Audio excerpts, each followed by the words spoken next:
নাবালিকাকে একা পেয়ে ধর্ষণ, প্রতিবেশী দোষী সাব্যস্ত হওয়ায় 10 বছরের কারাদণ্ড দিল পক্সো কোর্ট। হ্যাঁ না কেন কি মিথ্যা ফাঁসানো হয়েছে আপনাকে? মিথ্যে তো হয়েছে বাবা, মেয়েটা কাজ করে সবসময় দিকে। ঘটনার দিন বিকেলবেলা তার মা তাদের নিকট এক আত্মীয়র বাড়িতে বেড়াতে গিয়েছিলেন এবং বাবা কাজে গিয়েছিলেন। মেয়েটি বাড়িতে একাই ছিল। এই আসামি হচ্ছে মেয়েটিদের প্রতিবেশী। সেই সময় সে তার বাড়িতে যায় এবং মেয়েটিকে একা দেখতে পেয়ে মেয়েটিকে তার ইচ্ছার বিরুদ্ধে বলপূর্বক তাকে ধর্ষণ করে। ম্যানগোস ফ্যাশন মেন্সওয়্যার শারদীয় উৎসবে নিয়ে এসেছে আপনাদের জন্য আকর্ষণীয় উপহার। এখানে কেনাকাটা করলেই 15 থেকে 20% ছাড় ও উপহার নিশ্চিত। এখনই চলে আসুন আমাদের দোকানে। ঠিকানা Sheikh Shrilal market, Dasbhavan opposite Mabila building, Siliguri. যোগাযোগ করুন 9474896276 অথবা 7679778885 নম্বরে। নির্যাতিতাকে 2 লক্ষ টাকা ক্ষতিপূরণের নির্দেশ। ঘটনাটি ঘটেছিল 2020 সালের ডিসেম্বর মাসে। সোমবার জলপাইগুড়ির বিশেষ পক্সো কোর্টের রায় প্রসঙ্গে আইনজীবী দেবাশিস দত্ত জানান, নির্যাতিতার ঘটনার সময় বাড়িতে একা ছিল। সেই সুযোগেই অভিযুক্ত ব্যক্তি ঘরে ঢুকে বলপূর্বক ধর্ষণ করে। পরবর্তীতে নির্যাতিতার বাবা জলপাইগুড়ি মহিলা থানায় অভিযোগ দায়ের করে। পক্সো আইনের 4 ধারায় পুলিশ মামলা রুজু করে যথাসময়ে আদালতে অভিযুক্তের বিরুদ্ধে চার্জশিট দাখিল করে। এই মামলায় মোট 8 জন সাক্ষীর সাক্ষ্য গ্রহণের পর সোমবার পক্সো আদালতের বিচারক ইন্দিবার ত্রিপাঠী অভিযুক্তকে দোষী সাব্যস্ত করে 10 বছরের সশ্রম কারাদণ্ড এবং 5,000 টাকা জরিমানা অনাদায়ে আরও 1 মাসের কারাদণ্ডের রায় ঘোষণা করেছেন। নাবালিকা মেয়েটির বাবা এই অভিযোগটি দায়ের করেন। ঘটনার সময় সেই মেয়েটির বয়স 16 বছর ছিল।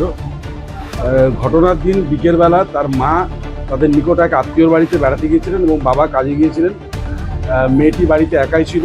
এই আসামি হচ্ছে মেয়েটিদের প্রতিবেশী। সেই সময় সে তার বাড়িতে যায় এবং মেয়েটিকে একা দেখতে পেয়ে মেয়েটিকে তার ইচ্ছার বিরুদ্ধে বলপূর্বক তাকে ধর্ষণ করে এবং ধর্ষণ করার পর মেয়েটিকে ভয় দেখায় যে কথা কাউকে না বলবার জন্য। এবং তারপরে সে যখন ঘর থেকে বেরিয়ে বাইরে যাচ্ছিল সেই সময় মেয়েটির মা বাড়িতে ফিরে আসে এবং মেয়েটির সঙ্গে তার দেখা হয়। মেয়েটির মার সঙ্গে দেখা হয় গেটের সামনে। তারপরে মেয়েটির মা যখন ঘরে ঢোকে তখন মেয়েটিকে ক্রন্দনরত অবস্থায় দেখতে পায় এবং মেয়ের কাছ থেকে সমস্ত ঘটনা সে শুনতে পায়। তারপরে সে মেয়েটির মা তার বাবাকে ঘটনার ব্যাপারে খবর দেন। তার বাবা কাছ থেকে ফিরে আসে, প্রতিবেশীদেরকে সমস্ত ঘটনা জানায়। তারাও মেয়েটির কাছ থেকে সমস্ত ঘটনা শোনার পরে পঞ্চায়েত মেম্বারকে জানানো হয় এবং পঞ্চায়েত মেম্বার তাদেরকে বলে যে আইনের দ্বারস্থ হওয়ার জন্য। তারপর তারা অভিযোগ দায়ের করে। জলপাইগুড়ি ওমেন থানাতে এটা অভিযোগ দায়ের হয়। এটা হচ্ছে অভিযোগ দায়ের হয়েছিল 5/12/2020-তে। তারপর পুলিশ তদন্ত শুরু করে এবং আসামিকে 14/1/2021-এ আসামিকে অ্যারেস্ট করে কোর্টে পাঠায় এবং চার্জশিট যথাসময়ে চার্জশিট এই কেসে দাখিল হয় এবং চার্জ গঠন করা হয় পক্সো আইনের 4 ধারায়। এবং সরকার পক্ষ থেকে টোটাল 8 জন সাক্ষী এই কেসে সাক্ষ্য প্রদান করে। উভয় পক্ষের সওয়াল জবাব হওয়ার পরে আজকে মহামান্য পক্সো আদালতের বিচারপতি ইন্দিবার ত্রিপাঠী এই আসামিকে 10 বছরের কারাদণ্ড এবং 5,000 টাকা জরিমানা, ওনারা আরও 1 মাসের কারাদণ্ডের কথা ঘোষণা করেন এবং ভিকটিমকে কম্পেনসেশন দেওয়ার জন্য 2 লক্ষ টাকা কম্পেনসেশন দেওয়ার জন্য ডিস্ট্রিক্ট লিগাল সার্ভিস অথরিটিকে অর্ডার করেছে।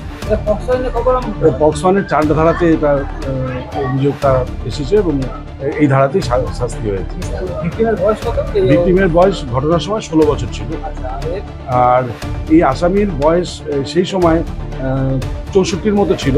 এখন সে 69 ইয়ার্স এজ এবং সে বিভিন্ন অসুস্থ এবং সে হাঁপানি রোগে আক্রান্ত বলে মহামান্য আদালত তাকে মিনিমাম পানিশমেন্টটা দিয়েছে। তার বয়সের কথা বিবেচনা করে এবং অসুস্থ। এটা হচ্ছে সেশনস কেস নাম্বার 138/20। কম্পেনসেশন 2 লক্ষ টাকা কম্পেনসেশন। আমার নাম দেবাশিস দত্ত, আমি স্পেশাল পিপি পক্সো।